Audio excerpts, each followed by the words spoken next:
Hey, it's Paul from holisticanxietyadvice.com. Welcome to this video. I'm somebody who struggled with anxiety for a long time. Then for some years, I put a lot of effort into overcoming my anxiety. I did overcome it, and now I'm really excited to help other people on their journey of overcoming anxiety. And in this video, we're going to look at why it's important to get better at allowing and accepting and expressing our anger, and how this can help us lower our anxiety levels and overcome anxiety and fear. So let's get right into it. All right, so let's get into it. And the first thing that I want to look at with you is, why is it important to get in touch with our anger and to get better at expressing our anger and setting boundaries and allowing our anger, etc.? Well, the first thing, or the first part of the answer to this question, is to notice that a lot of people who struggle with anxiety have kind of a block when it comes to their own anger. I know I certainly had this.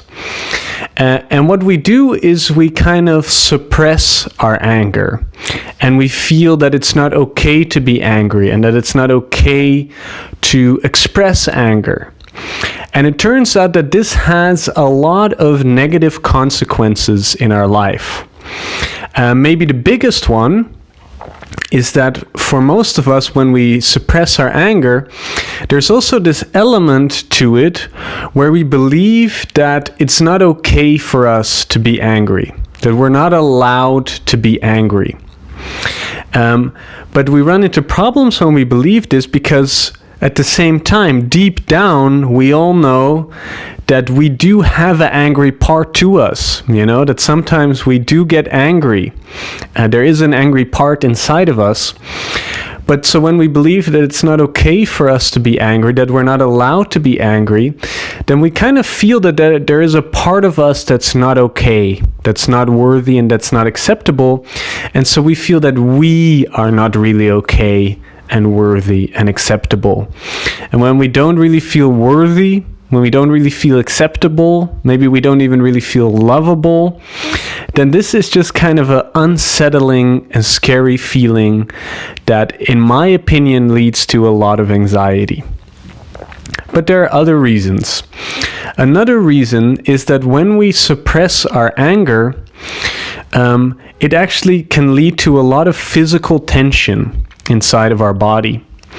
Because what's important to see is that anger, for a large part, is a very physical thing, right? Anger is an emotion, and emotion we feel in the body. So anger is very physical. We can really feel anger in our body.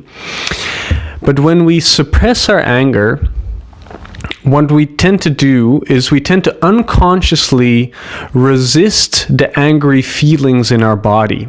It's like we're trying to push them down. We're trying to not feel them, right?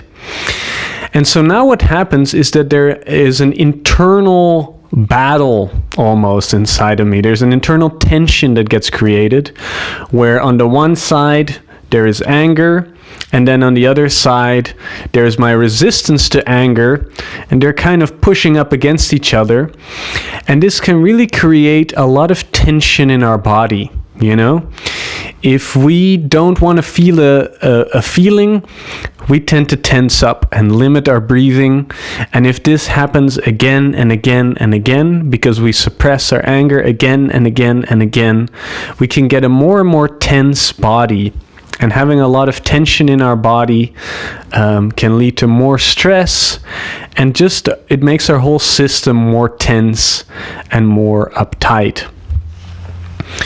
And the final thing that I want to mention for why it has negative consequences to suppress our anger is that oftentimes when we suppress our anger, it's actually really bad for our relationships interestingly enough.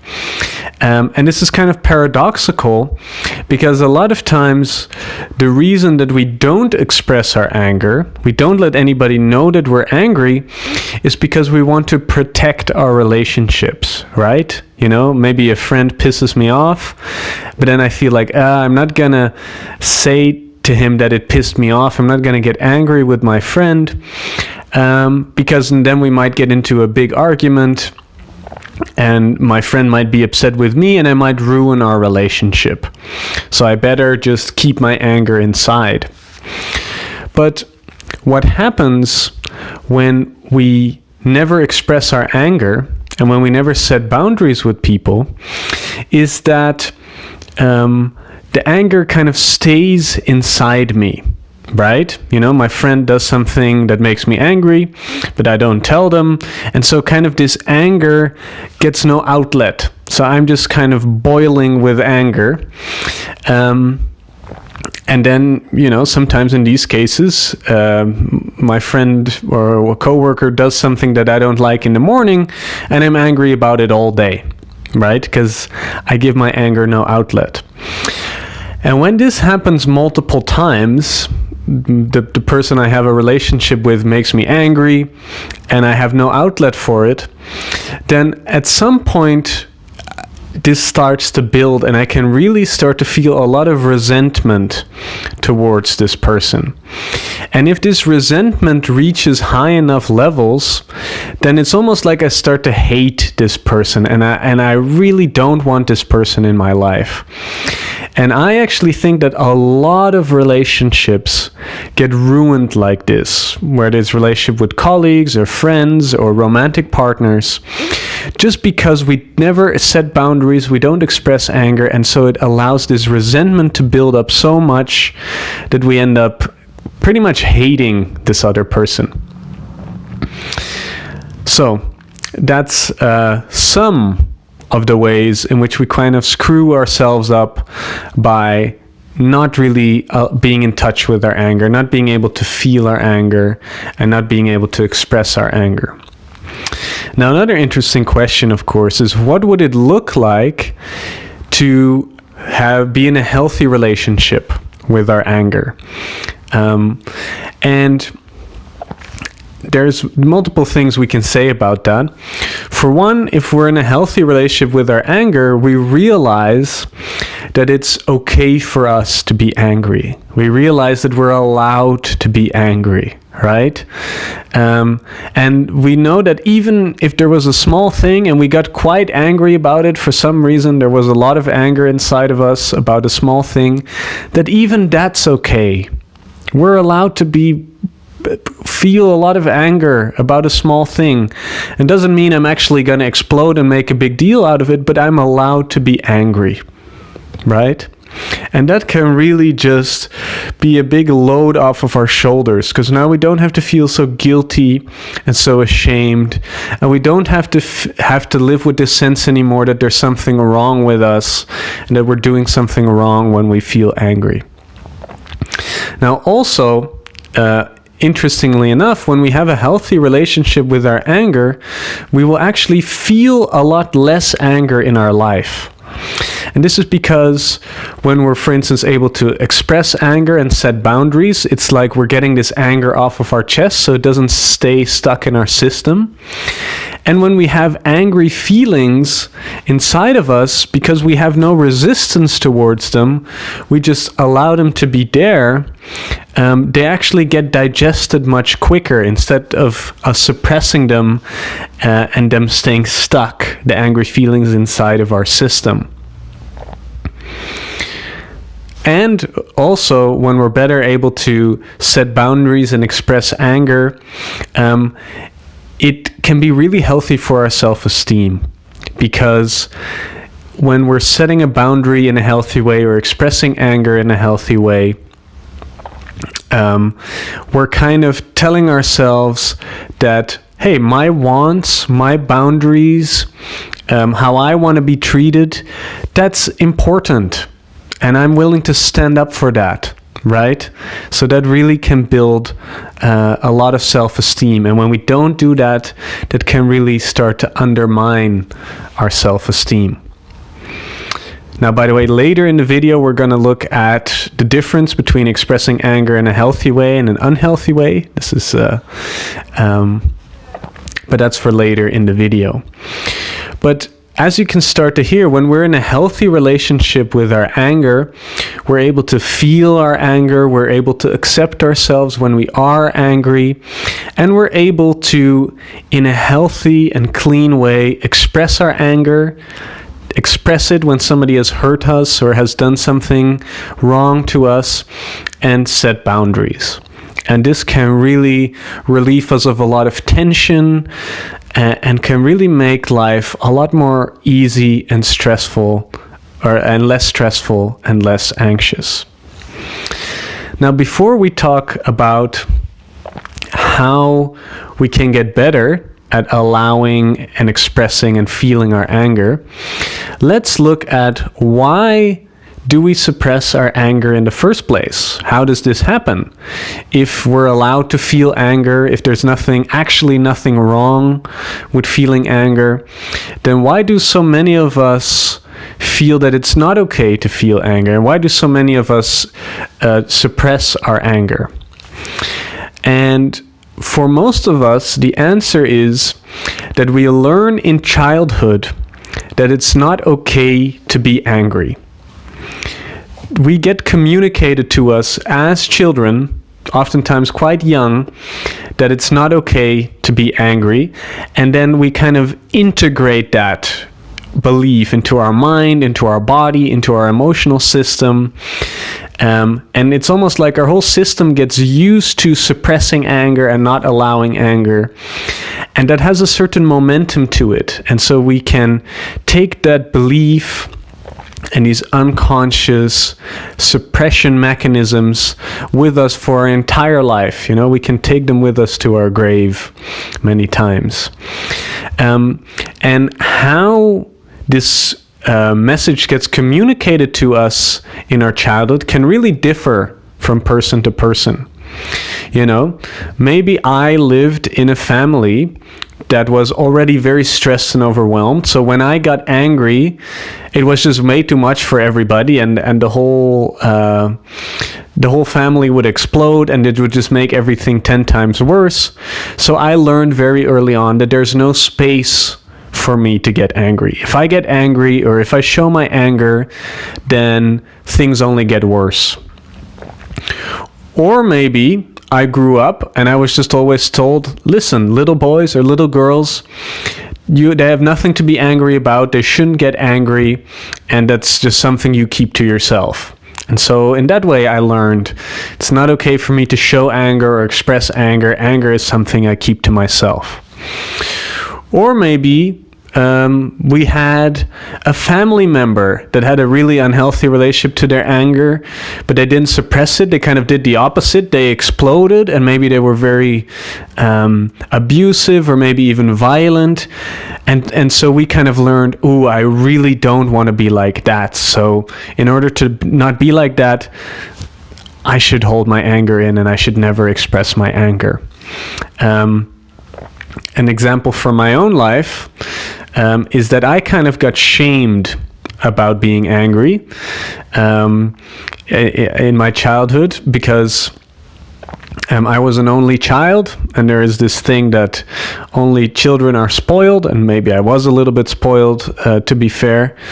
But if I got angry, then I would hear, there's no reason for you to be angry, and the only reason that you're angry is because you're such a spoiled only child.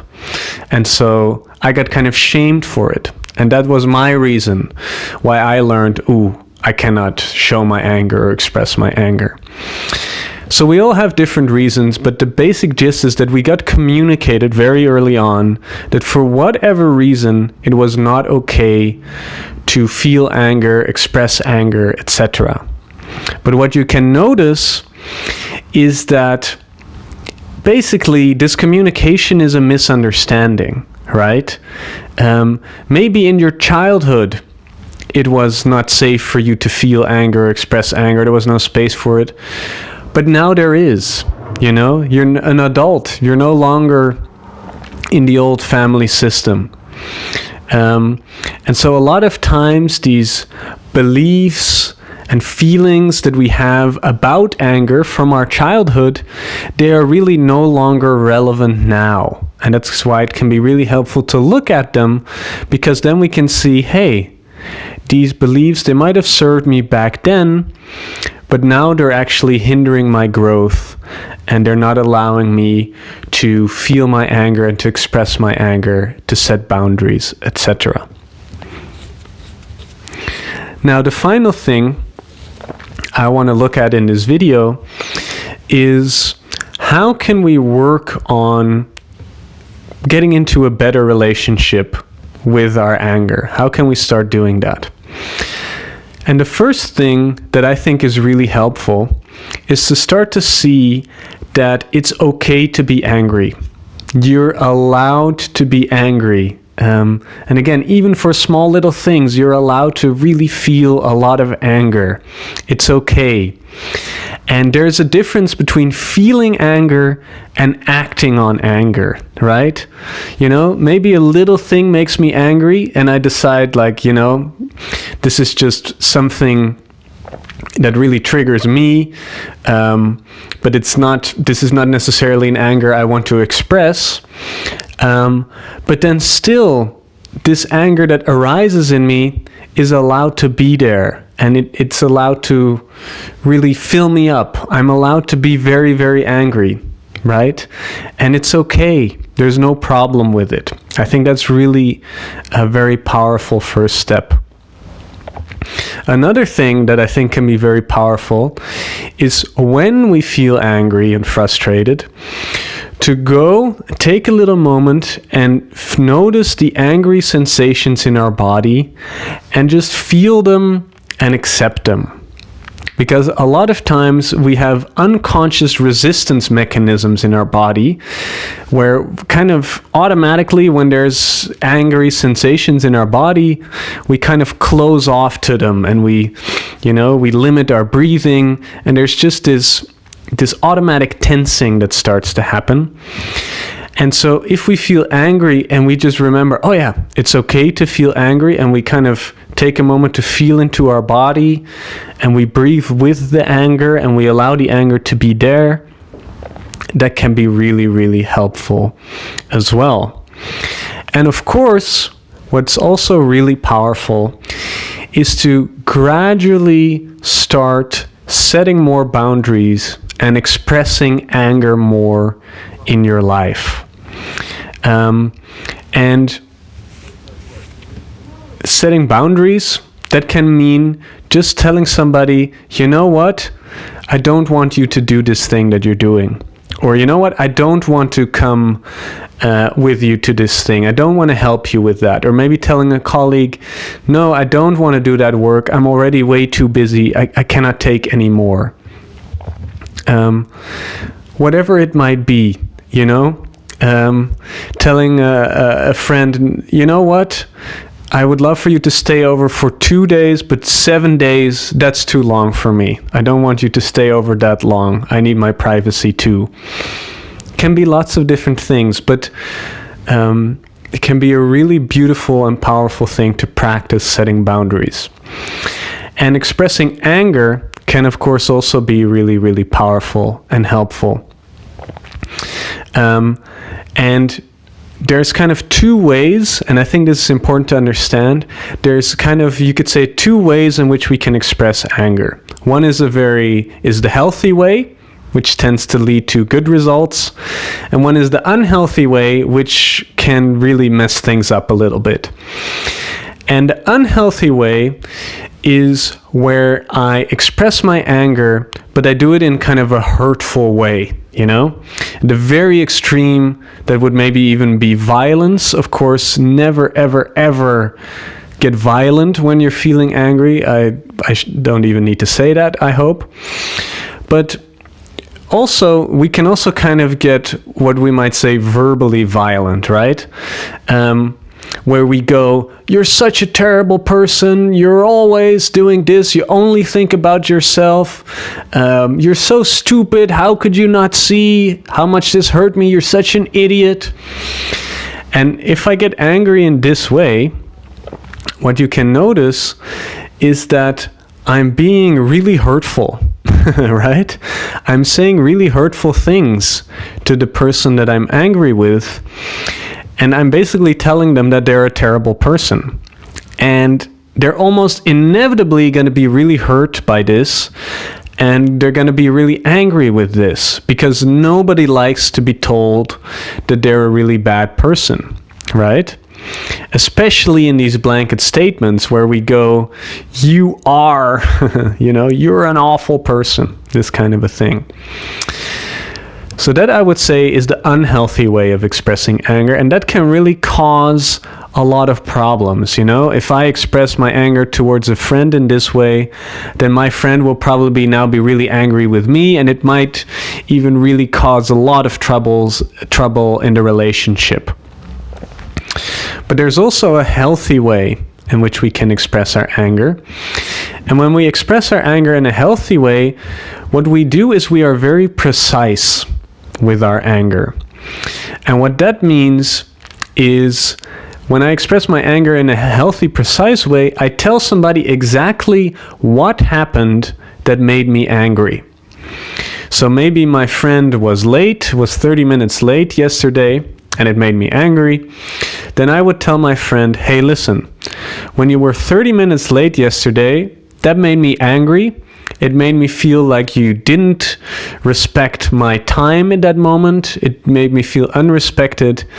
And it made me feel not cared for. And I really don't want you to do it again. And maybe I'm having a bit of an overreaction, but this is just how I feel. I feel a bit hurt and angry with you. And you can hear the difference between the unhealthy way of expressing anger, right? Because here I am still expressing some anger and some hurt, but I'm doing it in a precise way. And I'm not telling my friend that he's an idiot, that he's selfish, that I'm just telling what this particular moment did with me and why it made me angry. And then I have a very good chance that my friend will kind of understand me, and that we can figure it out and move forward in our relationship without resentment building up in me, and me feeling good about actually having expressed some hurt and some anger, and maybe me have set a boundary with like, hey, listen, if you want to hang out with me, you cannot come 45 minutes late every time. So, a little final point about learning to set boundaries and expressing anger. One, this is obviously a very big subject, so there's a lot more to learn here. So if this interests you, a good idea to find some other videos or books or resources to learn more about this. And I would also say that especially when it comes to to expressing anger and setting boundaries, when we start to do that in the beginning, it can feel quite scary, right? Because maybe somewhere we still believe that's not okay for us to do that. And it might change the dynamic of some of our relationships. And what I've seen myself and other people is that sometimes when we start to do this, some of our relationships really do break, right? We lose some people out of our life. Now, how I think about that is if there's a person who was always crossing my boundaries, and as soon as I start to set boundaries, they no longer want to be friends with me, or they no longer want to be in my life, then that's not a person that I want in my life in the first place. So maybe it's good that they leave my life, but still it can be difficult and painful to notice or to see some people leave from your life when you start doing this process. And So that's important to see. This is really important, can be a wonderful step in our life to start to be able to set boundaries and express anger. But it can be a bit scary, it can be a bit difficult, and it can really ruffle up some feathers in our relationships. It can really cause a bit of turmoil. Also, what I think is important to mention is that when it comes to feeling anger, allowing ourselves to feel anger and realizing that it's okay to feel anger, what can happen is that we've had so many years of suppressing our anger that when we're now allowing ourselves to feel anger, that it's almost like the floodgates start to open and a lot of old suppressed anger starts to come to the surface. So when we're starting this process of allowing our anger, it can happen that for a couple of months we just feel really angry. I've had this in some degree. I had friends who went through this experience, and it's okay, it's healthy in the end, the old anger is leaving your system, it's kind of your system is getting cleaned, but it can feel pretty intense to really feel a lot of anger all the time. But it's just really helpful to know that it's normal and that there's nothing wrong with you. Okay, so we're coming to the end of the video. The main points I want you to take from this video is that it's okay to be angry. You're allowed to be angry. There's nothing wrong with being angry. And being angry, fully feeling anger, doesn't mean that we're going to act on our anger in a harmful or bad way. In fact, there are ways in which we can, in a very clean and precise way, express our anger so we don't cause any further damage. And also the message that I want you to take is that working on allowing anger and expressing anger is something to really take seriously. This can really make a big difference when it comes to anxiety. Don't underestimate how much your life can change when you get into a healthier connection with your anger and you're better at expressing anger, setting boundaries, and feeling anger. This stuff can really change your life. So I would say if this resonated with you, this topic, then really pay some attention to this in your life and really good things might start to happen. Okay, that's the video. If you like it, please click the like button. If you want to see more of these videos and learn more about overcoming anxiety, do subscribe. I really appreciate that. If you have a friend or somebody you know who could benefit from the information in this video, please send them a link. Send them the link to the video. I really, really appreciate that too. And as of the making of this video, every Tuesday evening, I'm hosting a free Zoom call on overcoming anxiety, where you can listen to other people who are in the process of overcoming anxiety. You can ask questions, and every week we look at a different subject. So if you're interested in that, check out the link in the description. And if you're interested in joining a small community that kind of comes together over Zoom to overcome anxiety, a consistent community where you really get to know the people and share the ups and downs of overcoming anxiety, then definitely check out the Healing Circle program. You can find the link to that program in the description as well. And if you click that link, you go to a web page where you can read more about that. So if that sounds interesting to you, definitely check that out too. And that's it for me. I wish you all the best on this journey to more peace and more love and more happiness. And yeah, all the best. I hope to see you soon in the next video.